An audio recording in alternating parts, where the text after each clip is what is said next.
Thank you, Keith. My name is Debbie Smith. I'm the Executive Director of PATHS. Today I'm going to talk a little bit about why I founded PATHS, what we do at PATHS, and now why we're looking to go abroad. I started PATHS in 2004.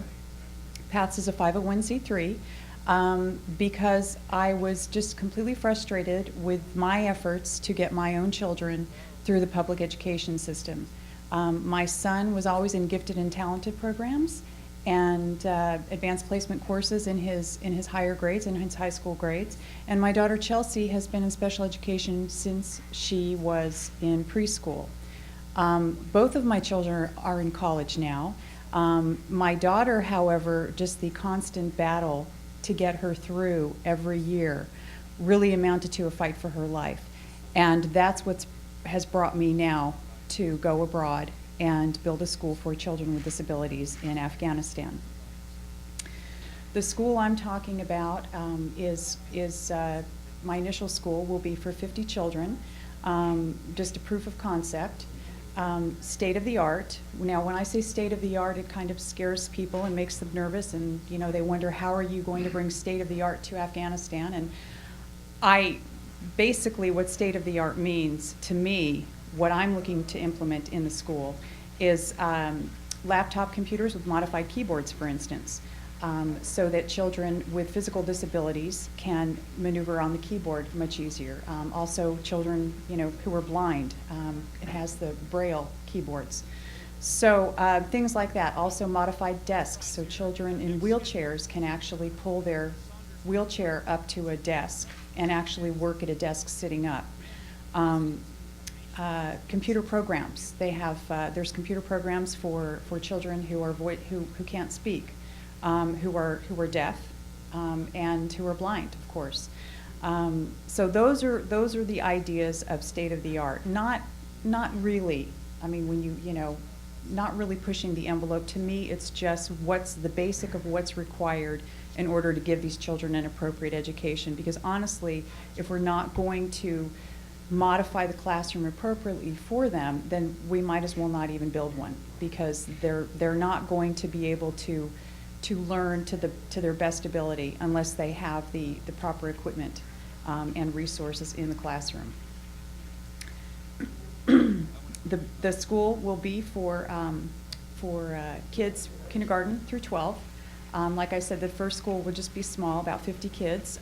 It will include a preschool program where we would go out in the field and identify children in need to begin to get them ready for kindergarten, so that when they come to school, they'll be ready emotionally and they'll be ready to learn. In the lower grades, we'll focus on the academics. In the upper grades, high school, middle school, we will implement a vocational training program.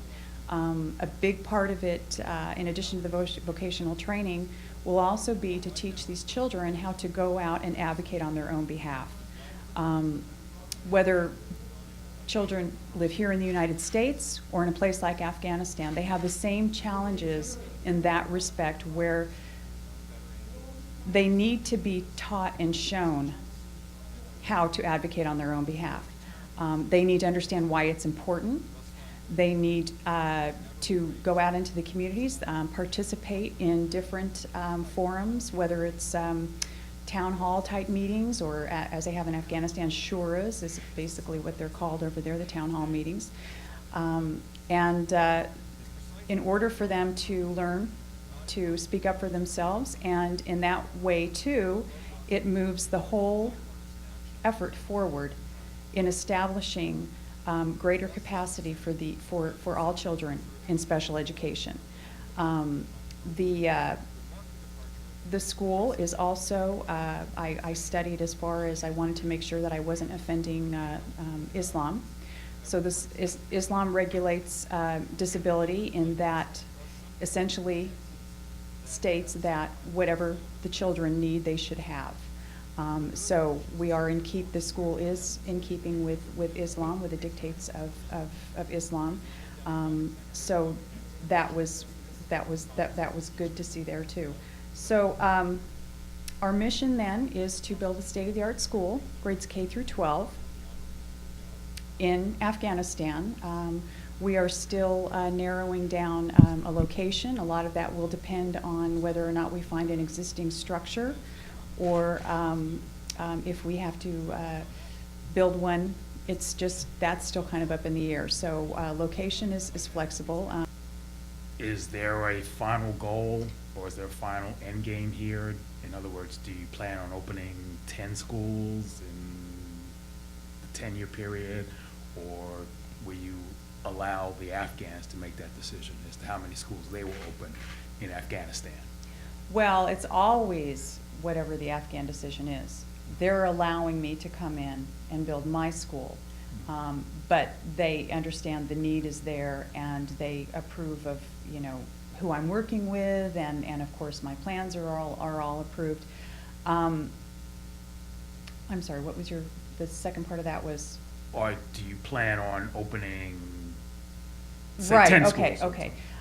So I guess the sort of the bottom line answer to that question is, we will keep putting the initiative forward, I suppose, as long as we can. But to me, the bigger picture is in showing the Afghan government and the Afghan people that it's important enough for them to do on their own, which is why the comprehensive plan that I wrote for educating children with disabilities in Afghanistan is transferable to any school, public or private.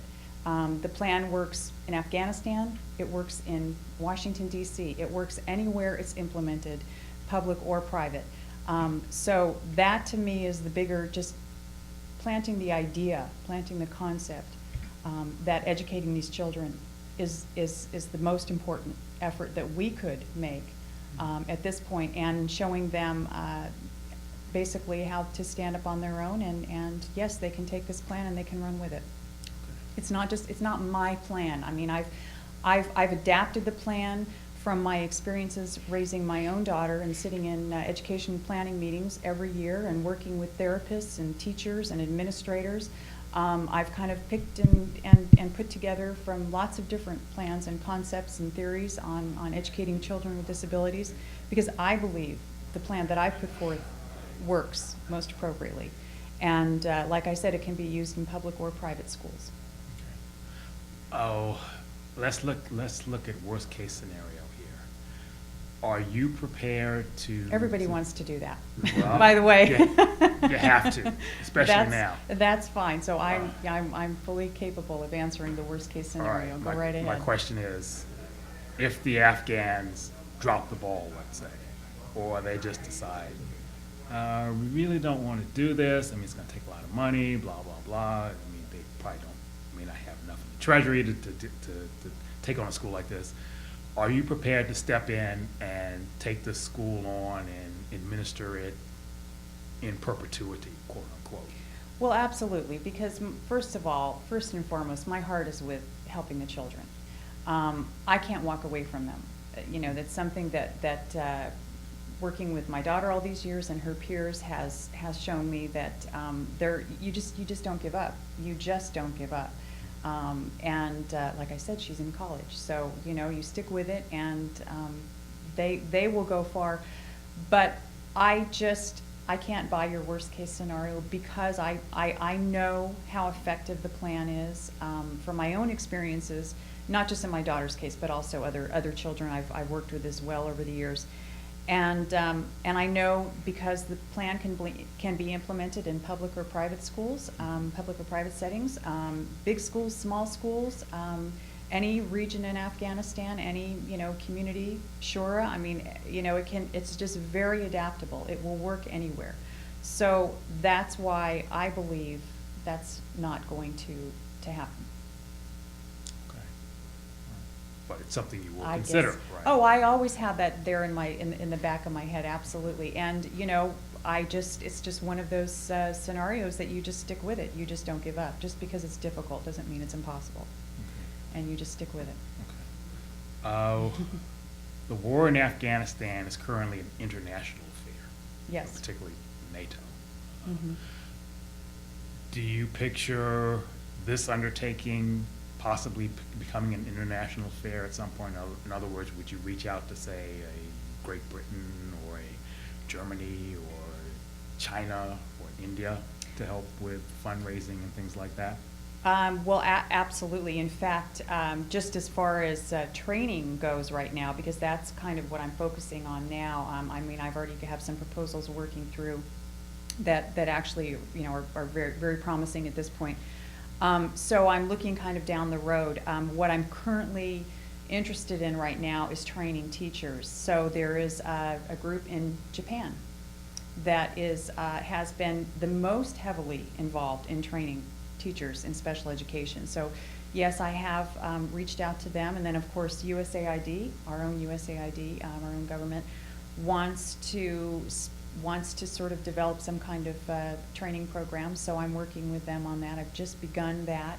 We're kind of in the preliminary talks for that.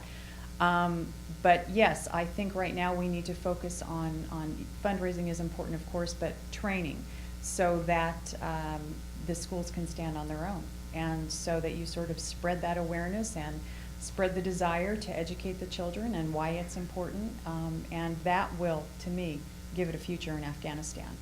It's about more than just one school. It's about a movement, and the movement is showing people wherever they live that the needs of these children should not be ignored, and it's an important effort to address for a variety of reasons, humanitarian and national security as well.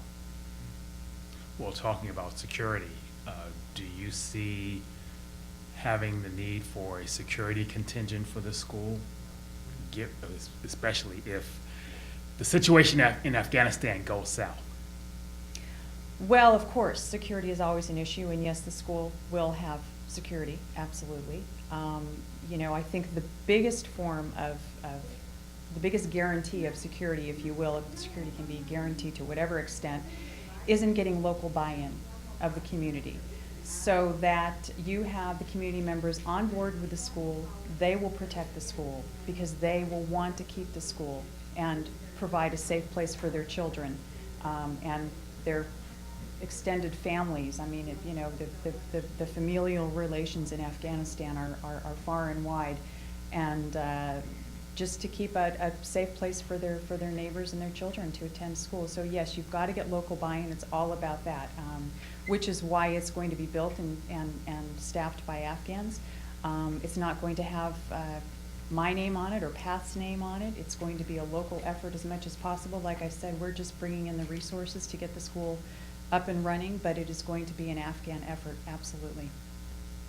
Debbie, why don't you mention that the military has supported you very well? Yes. Should I mention names? Do you think that might be all right? No, just use titles. Okay. Well, I am going to mention the name of one individual, though, even though you told me not to. I don't always listen to you, Mac, huh? No. Anyway, the military has been very supportive of this effort because they see how it definitely contributes to earning a huge amount of goodwill among the local population, because we're addressing the needs of a forgotten segment of children.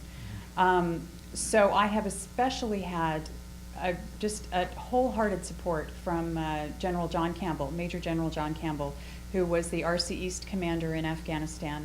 And I believe he's heading back to the States in the next month or so. So he's finished his tour over there. But I pretty much worked with him the entire time he's been over there.